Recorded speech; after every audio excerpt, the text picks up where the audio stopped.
മലയാളത്തിന്റെ പ്രിയ നടൻ സലീം കുമാറിന്റെ അന്ത്യയാത്രയിൽ അദ്ദേഹത്തിന്റെ ഒരു നോക്ക് കാണാൻ ആയിരങ്ങളാണ് ഒഴുകിയെത്തിയത്. പരവൂരിലുള്ള അദ്ദേഹത്തിന്റെ ലാഫിംഗ് വില്ലയിൽ നിരവധി പ്രമുഖരും അന്ത്യയാത്ര നൽകാൻ എത്തിയിരുന്നു. ഇതോടെ അവിടെ ഉണ്ടായിരുന്ന ഓൺലൈൻ മാധ്യമങ്ങളുടെയും മറ്റും ഉന്തും തള്ളും പ്രദേശത്ത് കടുത്ത പ്രതിസന്ധിയാണ് ഉണ്ടാക്കിയത്. ഒടുവിൽ സലീം കുമാറിന്റെ മകൻ ചന്തുവിന്റെ ഇടപെടേണ്ടി വരിക വരെ ചെയ്തിരുന്നു. ഈ ദൃശ്യങ്ങൾ സോഷ്യൽ മീഡിയയിൽ ചർച്ചയായിരുന്നു. ഇപ്പോഴിതാ യൂട്യൂബ് ചാനലുകളുടെ പെരുമാറ്റത്തിനെതിരെ വിമർശനമായി എത്തിയിരിക്കുകയാണ് നിർമ്മാതാവും നടൻ പൃഥ്വിരാജിന്റെ ഭാര്യയുമായ സുപ്രിയ മേനോൻ.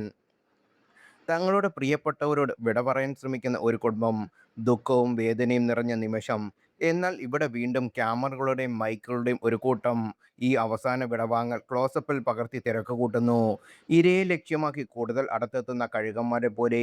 കുറച്ച് സ്ഥലം ലഭിക്കാൻ മകൻ നിലവിളിക്കുന്നു. അവരോട് പിന്നോട്ട് മാറാൻ ആവശ്യപ്പെടുന്നു. ഒന്നും സമാധാനത്തോടെ കരയാൻ നാം എന്തായി തീർന്നിരിക്കുന്നു. തത്സമയം എല്ലാം അറിയാനുള്ള ഈ ആർത്തി. എല്ലാ മര്യാദകളും അച്ചടക്കവും ഉപേക്ഷിച്ച് ആളുകളെ സമാധാനത്തോടെ ദുഃഖിക്കാൻ അനുവദിക്കുക.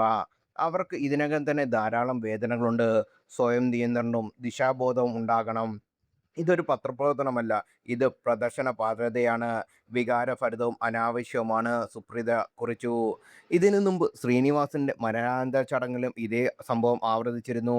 ക്യാമറകളും ഫോണുകളും ദൃശ്യമാധ്യമങ്ങൾ പകർത്തുന്നതും സോഷ്യൽ മീഡിയ പങ്കുവയ്ക്കുന്നതും യൂട്യൂബുകാർ തിരക്ക് കൂട്ടിയതിനെതിരെ സുപ്രിയ അന്നും പ്രതികരിച്ചിരുന്നു. ദുഃഖം എന്നത് തികച്ചും വ്യക്തിപരമായ ഒരു വികാരമാണ്. പ്രിയപ്പെട്ട ഒരാളുടെ വിയോഗത്തിൽ ശാന്തമായി ഒന്ന് വിലപിക്കാൻ പോലും കഴിയാത്ത വിധം ഒരു കുടുംബം ശ്വസിക്കുന്നത് കാണുന്നത് ഏറെ ദൗർഭാഗ്യകരമാണ്. എവിടെ നോക്കിയാലും ക്യാമറകളും മൊബൈൽ ഫോണുകളും മാത്രം.